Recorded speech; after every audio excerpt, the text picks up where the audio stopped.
வணக்க நண்பர்களே, இன்றைக்கி பார்த்தீங்கன்னா ஆடி மாதம் கடைவெள்ளி என்று சொல்லக்கூடிய 5வது வாரமாக உலக பிரசித்தி பெற்ற திருவண்ணாமலை மாவட்டம் போலூர் வட்டம் படவேடு ரேணுகொண்டபுரம் ரேணுகா பரமேஸ்வரி அம்மனுடைய திருத்தல தரிசனம் செய்ய வந்திருக்கோம். இங்கே பார்த்தீங்கன்னா உற்சவர் அம்மன் மகிஷாசுர மர்த்தனி அலங்காரத்தில் குதிரை வாகனத்தில் அன்னை கருணைய வடிவாக மகிஷனை வதம் செய்யும் கோலத்தில் நமக்கு காட்சி தராங்க. இது ரொம்பவும் விசேஷம். 5ஆம் வாரம் எல்லாரும் நினச்சிட்டு இருப்போம், எல்லா ஆலயத்திலையும் பார்த்தீங்கன்னா 5 வாரம் சொல்லிட்டோம். இந்த அம்மனுக்கு பார்த்தீங்கன்னா ஆடி மாதம் முதல் வெள்ளி முன்னிட்டு 7 வார உற்சவம் படவேடு ரேணுகாம்பாள் அம்மனுக்கு மட்டும்தான். இந்த திருத்தலத்தை பார்த்தீங்கன்னா எப்படி சென்று அடையணும்னு பார்த்தீங்கன்னா வேலூர் டு போலூர் நெடுஞ்சாலையில் சந்தவாசல் என்ற இடத்துல மேற்கு 3 கிலோமீட்டர் தொலைவில் படவேடு ரேணுகாம்பாள் அம்மன் ஆலயம் அமைந்திருக்கு. இந்த திருத்தலத்தில் பார்த்தீங்கன்னா அடுத்த வாரம் புஷ்பரதம் என்று சொல்லக்கூடிய வெகு விமர்சையான தேர் உற்சவம் நடைபெற உள்ளதால் அனைத்து பக்த கோடிகளும் இந்த வீடியோவை பார்க்குறவங்க 6ஆம் வாரம் புஷ்பரதத்தில் கலந்துக்குங்க.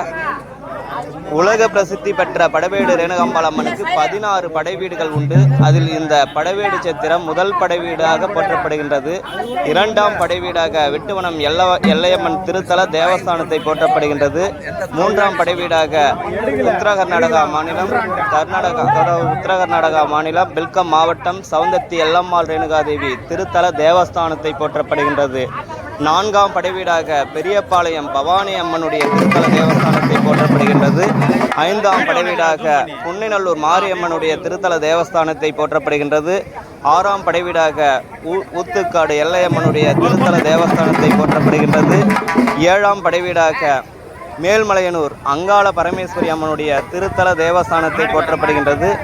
அப்படி ரேணுகாதேவிக்கு போற்றத்தக்க 16 படைவீடுகள் இருந்தாலும் அன்னை முதல்ல மாரியம்மனாக அவதரித்த திருத்தலமாக இந்த படவேடு சத்திரத்தை போற்றப்படுகின்றது.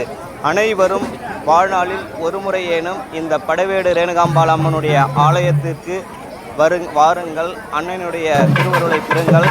அன்னை அன்னையை தரிசனம் செய்து அன்னையுடைய திருவடியை வணங்கினால் அன்னை ரேணுகாதேவி வாழ வாழ கோடி கோடி வரம் தந்து அருள் புரிவாள் படவேடு ரேணுகா பரமேஸ்வரி அம்மன்.